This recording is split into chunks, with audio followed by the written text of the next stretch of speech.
사도신경 하시겠습니다.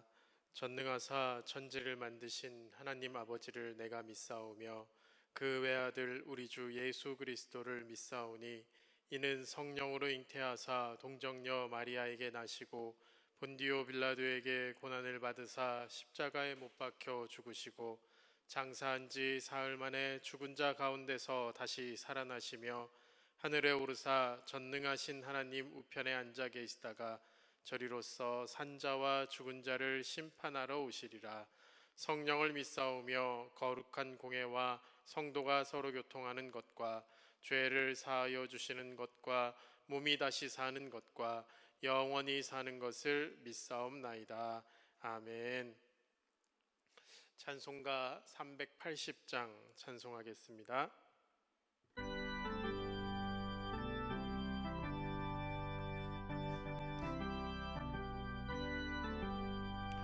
나의 생명 되신 주 주님 앞에 나아갑니다. 주의 흘린 보혈로 나를 정케 받아 주소서. 날마다 주를 찬송하겠네. 주의 사랑 줄로서 나를 굳게 잡아 매소서. 괴로운 세상 지낼 때 나를 인도하여 주소서. 주를 믿고 나가면 나의 길을 잃지 않겠네. 날마다 주를 찬송하겠네. 주의 사랑 줄로서 나를 굳게 잡아 매소서. 세상 살아갈 때에 주를 더욱 사랑합니다. 밝고 빛난 천국에 나의 영혼 들어가겠네. 날마다 주를 찬송하겠네. 주의 사랑 줄로서 나를 굳게 잡아 매소서. 아멘.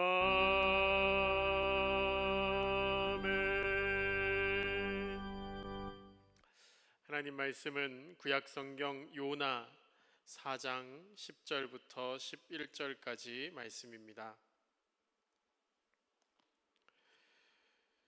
구약성경 요나 4장 10절부터 11절까지 말씀입니다. 제가 가진 성경 구약 1290페이지입니다.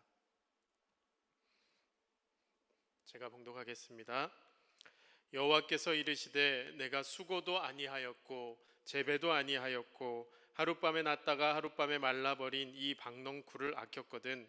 하물며 이 큰 성읍 니느웨에는 좌우를 분별하지 못하는 자가 12만 명이요 가축도 많이 있나니 내가 어찌 아끼지 아니하겠느냐 하시니라.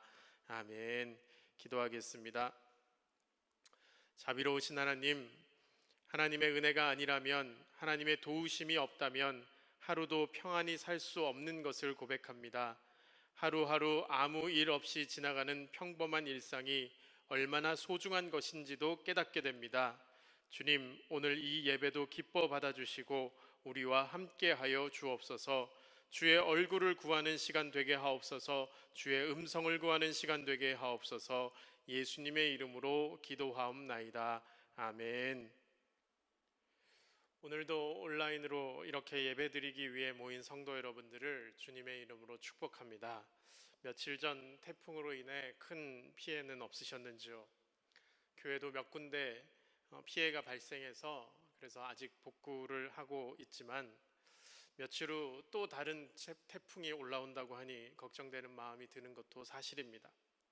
한편으론 또 자연의 무서운 힘 앞에 우리 인간이 얼마나 연약한 존재들인가라는 것을 다시 한번 생각하기도 합니다. 오늘 말씀에도 보면 무서운 광풍 그리고 뜨거운 동풍이 등장을 합니다. 바로 요나 말씀이죠.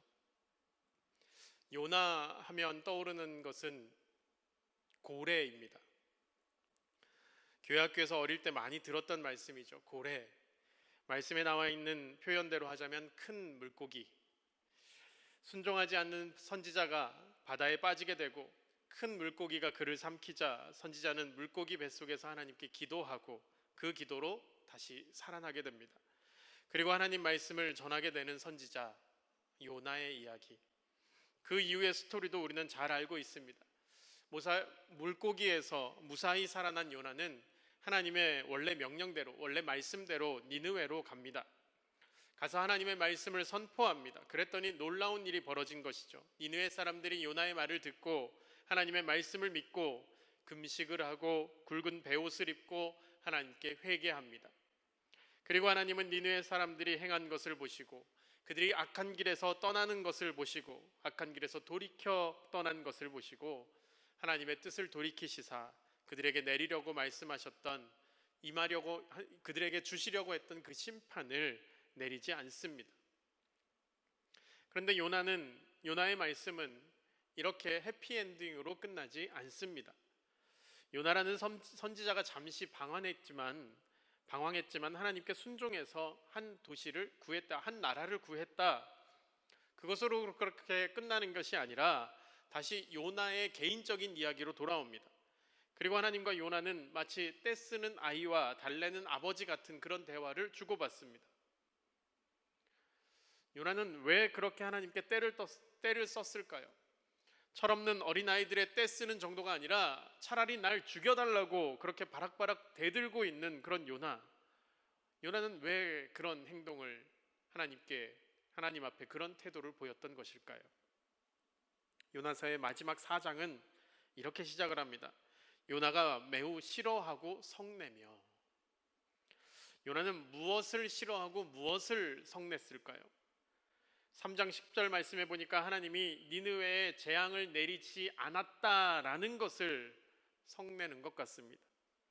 요나는 니느웨가 재앙을 받지 않았던 것, 하나님의 심판이 임하지 않은 그 상황을 싫어하고 성냈습니다.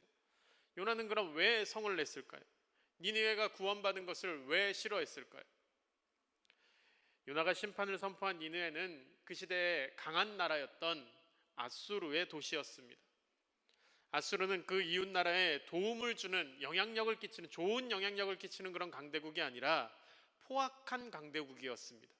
틈만 나면 빼앗고 잡아가고 괴롭히고 그런 아수르의 아주 대표적인 도시가 니느웨였습니다.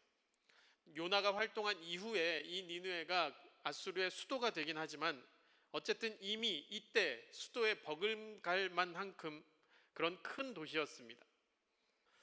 요나가 활동한 그 시기에는 마침 아수르의 세력이 잠시 주춤했던 시기였고 그 시기를 잘 이용한 북이스라엘의 여로보암 2세 왕은 영토를 확장하고 잠깐이지만 경제적인 부를 누리고 평화의 시기를 누리는 그런 시기였습니다. 그런 시대였습니다.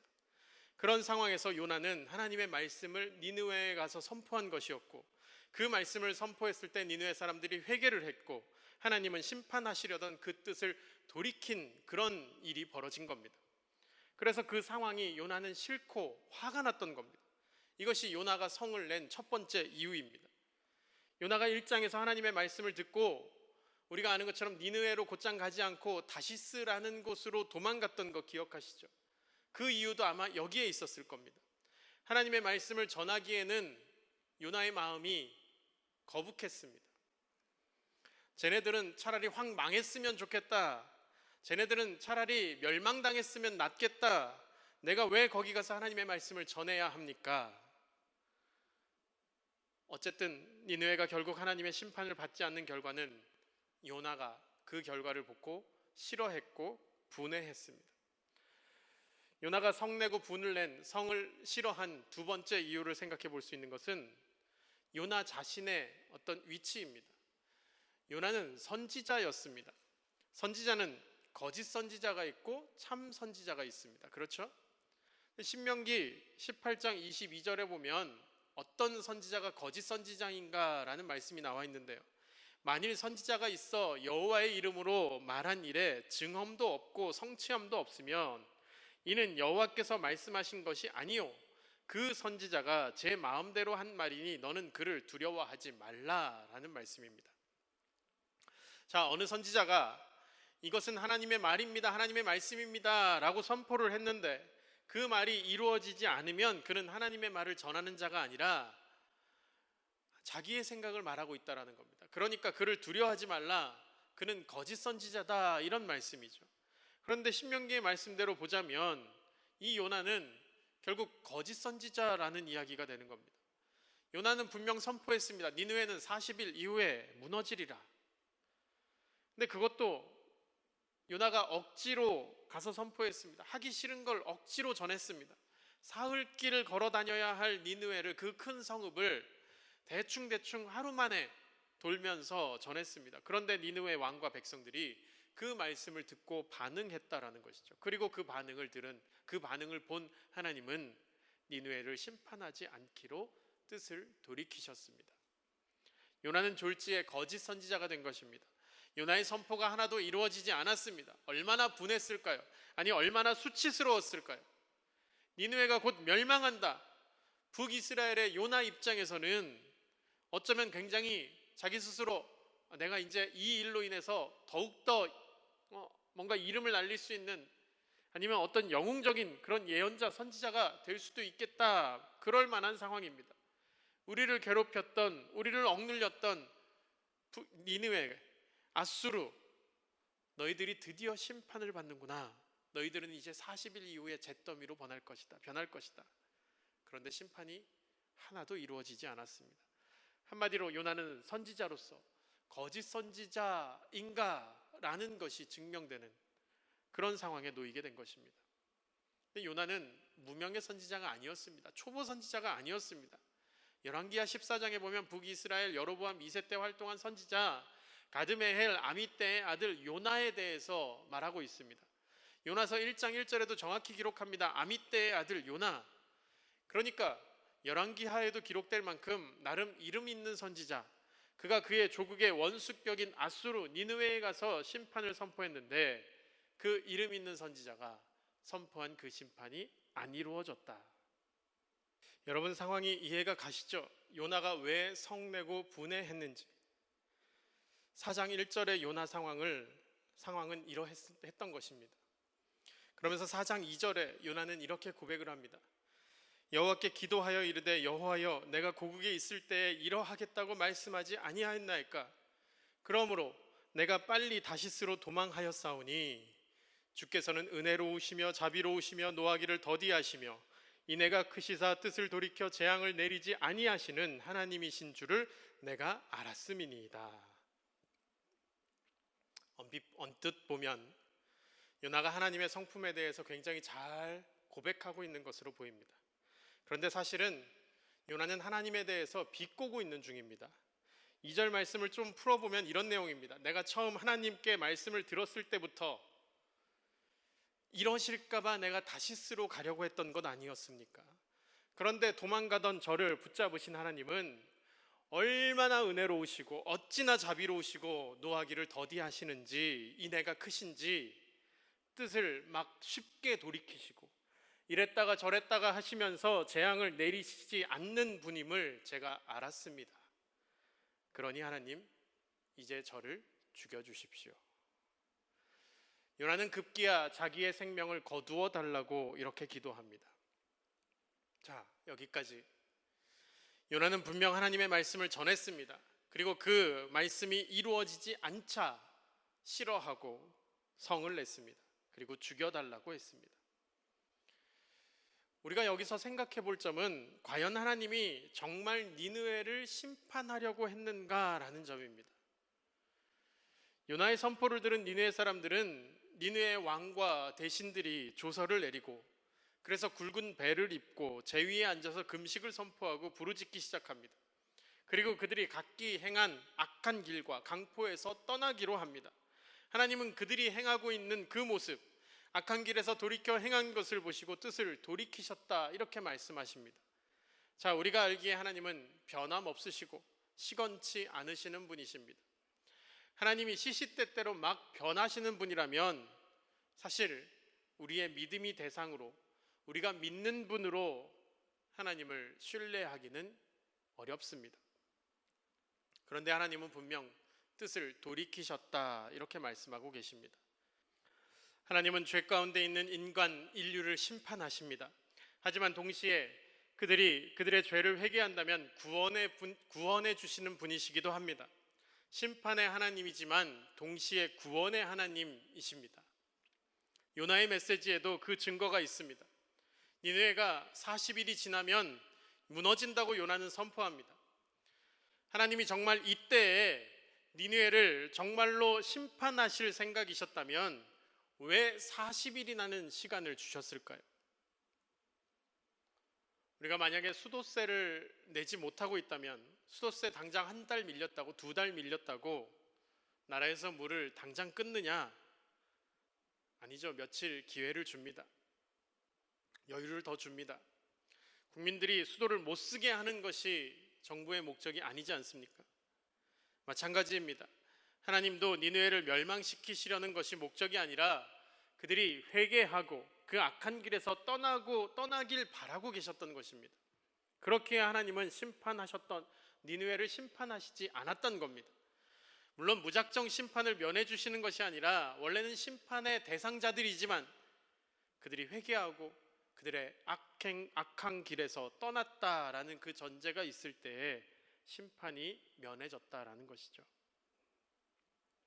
그럼 요나는 이런 하나님에 대해서 얼마나 알고 있었을까요? 이런 하나님에 대해서 사실은 알고 있었습니다. 그분이 어떠한 분이신지. 아까도 읽어드렸던 4장 2절 전반부, 내가 고국에 있을 때에 이러하겠다고 말씀하지 아니하였나이까?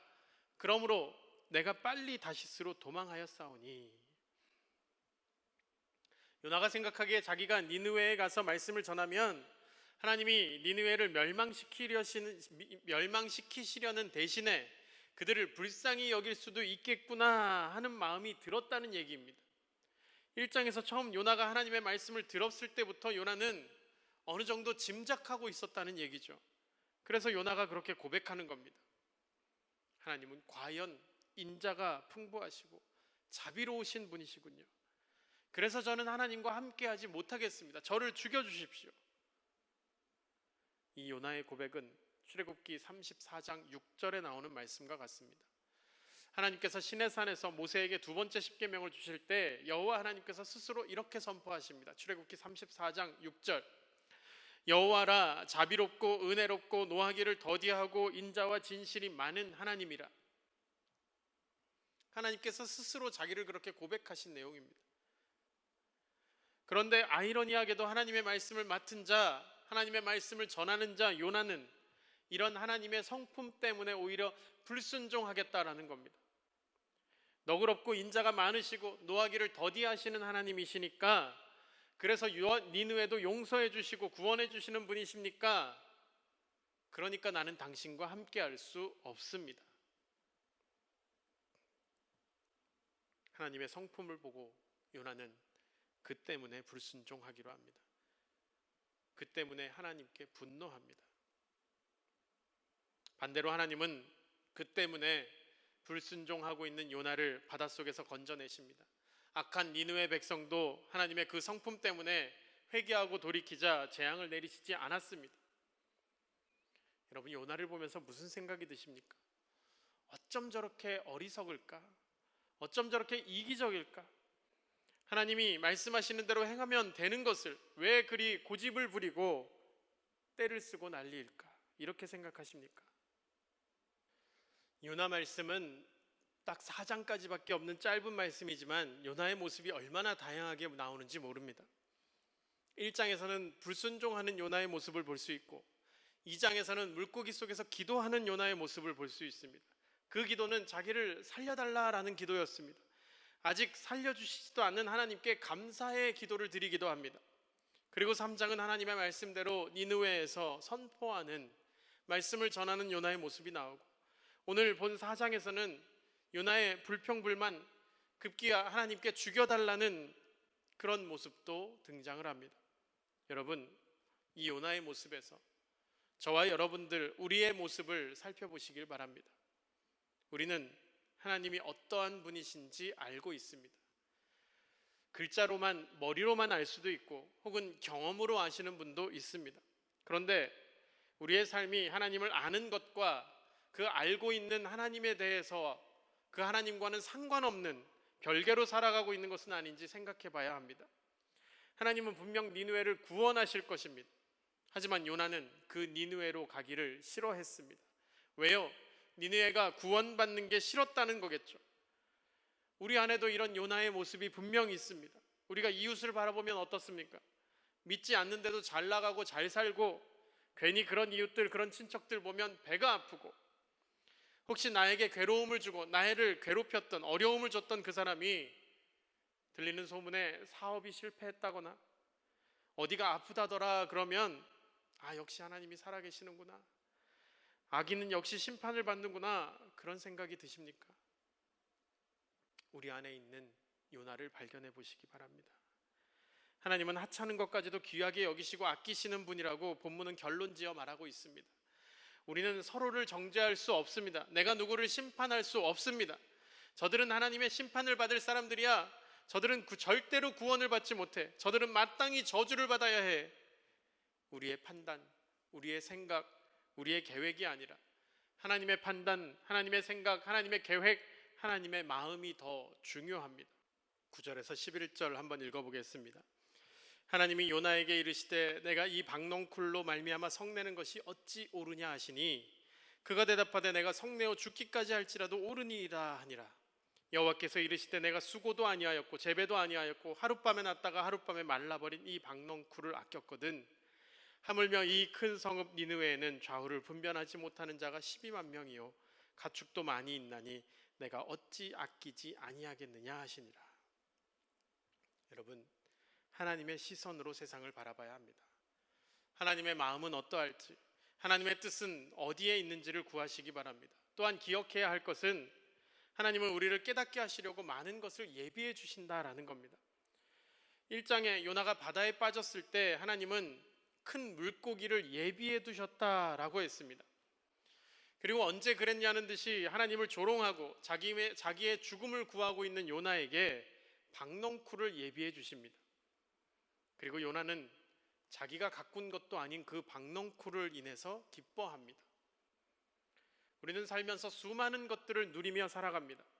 때로는 우리가 열심히 노력해서 얻은 것들도 있습니다. 열심히 돈 벌어서 산 것도 있습니다. 하지만 사실 모든 것은 하나님이 예비하신 것입니다. 그런데 하나님은 우리에게 박넝쿨만 예비하시는 분이 아니라는 겁니다. 때로는 벌레도 예비하시죠. 그래서 박넝쿨을 갉아먹게도 하시는 분은 하나님이십니다. 동풍을 불어오게 하셔서 우리의 머리를 뜨겁게 쪼이기도 하시는 분도 하나님이십니다. 왜요? 우리를 깨닫게 하시기 위함입니다. 박넝쿨이 사라지면 요나가 한 것처럼 하나님께 원망하시겠습니까? 우리가 가진 것, 우리의 소유, 우리가 누리는 것 모두가 하나님이 예비해 주신 것인데 그것을 거두어 가신다고 하나님을 원망하시겠습니까? 그렇기 때문에 우리의 관심이 온통 우리의 박넝쿨에만 있다면, 우리의 박넝쿨이 잘 있는지, 나에게 쉴 만한 그늘을 잘 만들어주고 있는지, 혹시 벌레가 온 것은 아닌지 그것만 바라보고 있다면 하나님의 온전한 뜻은 우리가 깨달을 수 없고, 혹은 하나님이 벌레와 동풍을 불어와 박넝쿨을 없애버리신다면 그것으로 인해 하나님을 원망하고 있을지도 모릅니다. 그 너머에 있는 하나님의 뜻은 무엇일까? 하나님의 시선은 어디에 닿아 있을까?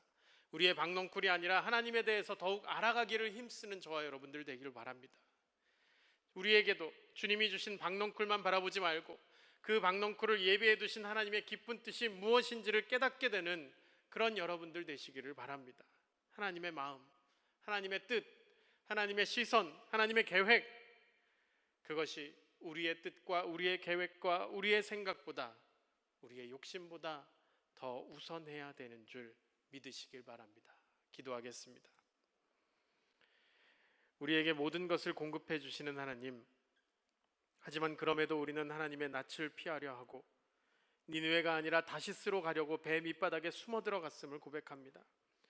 요나 때문에 풍랑이 일었고 요나 때문에 바람이 부는데도 모른 척 잠만 자고 있었던 요나, 그 모습이 우리의 모습은 아닌지 우리의 모습을 돌아보고 회개하고 참회하는 이 시간 되게 하여 주시옵소서. 입술로는 하나님을 경외하고 찬양한다 하지만 우리의 삶은 하나님의 뜻과 상관없이 살았음을 회개합니다. 우리 안에 있는 요나의 모습을 발견하게 하시고 눈앞에 박넝쿨만 바라볼 것이 아니라 하나님의 시선을 갖는 우리가 되게 하여 주옵소서. 열방을 바라보게 하시고 우리 주변 이웃들을 바라보게 하시고, 하나님이 온 세상 모든 이들을 아끼신다고 하셨는데 우리가 우리의 박넝쿨에만 집중하여 그저 우리 교회만 혹은 우리 믿는 자들만 그렇게 우리만을 외치지 않도록 하시고 하나님의 큰 뜻을 구하는 모든 성도들 되게 하여 주시옵소서. 하나님, 오늘도 주님의 뜻을 발견하기 위해 간절히 기도하려고 합니다. 하나님, 이 시간 우리가 기도할 때 들으시고 특별히 육신이 연약한 자들 하나님께서 위로하여 주시고 고쳐주시옵소서.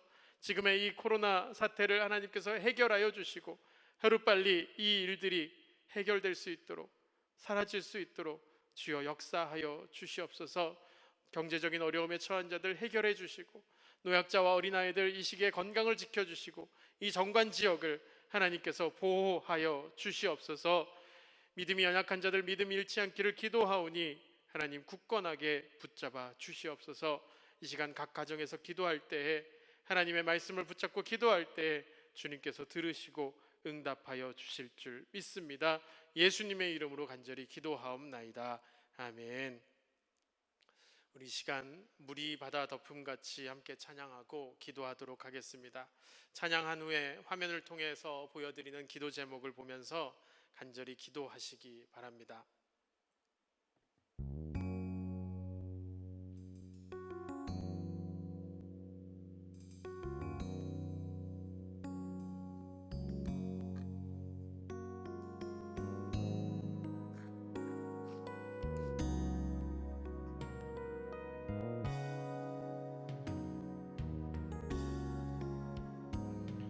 세상 모든 민족이 구원을 얻기까지 쉬지 않으시는 하나님, 주의 심장 가지고 우리 이제 일어나 주 따르게 하소서.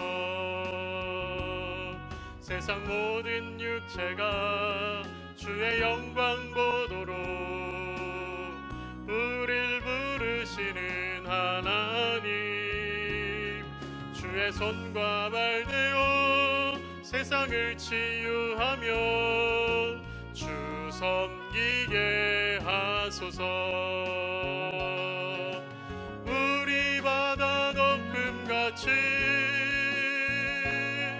여호와의 영광을 인정하는 것이 온 세상 가득하리라. 우리 바다 덮음같이 우리 바다 덮음같이 우리 바다 덮음같이 오리라. 그날에 주의 영광 가득한 세상 우리는 듣게 되리. 온 세상 가득한 승리의 함성. 우리 바다 덮음같이 여호와의 영광을 인정하는 것이 온 세상 가득하리라. 우리 바다 덮음같이 우리 바다 덮음같이 우리 바다 덮음같이. 이 시간 이후로 하나님께 간절히 기도하며 나아가시를 축복합니다. 주여